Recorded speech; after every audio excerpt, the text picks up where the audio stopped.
তো বন্ধুরা, একটা জিনিস দেখতে পারেন, যারা মাথাটাকে ভালো করে ক্লিন না করবেন তাদের ক্ষেত্রে কিন্তু এইরকম ধরনের দেখুন ছোটো ছোটো ছোটো ছোটো মাথার মধ্যে এরকম একটা স্পট চলে আসছে। এই যে এই এরিয়াগুলো দেখুন ভালো করে, এইগুলো দেখুন, এগুলোতে একটা ছোটো ছোটো দাগ আছে না, এগুলোকে বলে স্ক্যাব।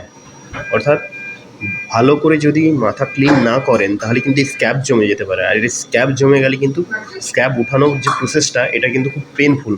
ঠিক আছে, তাই যখন বাড়িতে আপনাকে যেভাবে ডাইরেকশন দেবে ঠিক সেই ডাইরেকশন মেনে কিন্তু প্রতিদিন মাথাটাকে ক্লিন করবেন। ঠিক আছে, না ক্লিন নিজে করতে পারলে অন্যের সাহায্য নিয়ে ভালো করে ক্লিনটা করবেন। ঠিক আছে, তো এই নিয়ে একটা প্রপার ভিডিও আছে, সেটা কিন্তু আপনি দেখতে পারেন।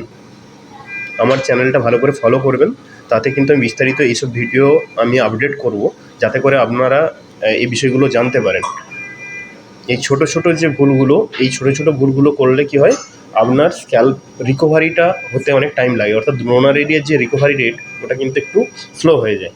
তাই এই জিনিসগুলোর উপর একটু ভালো করে লক্ষ্য রাখতে হবে।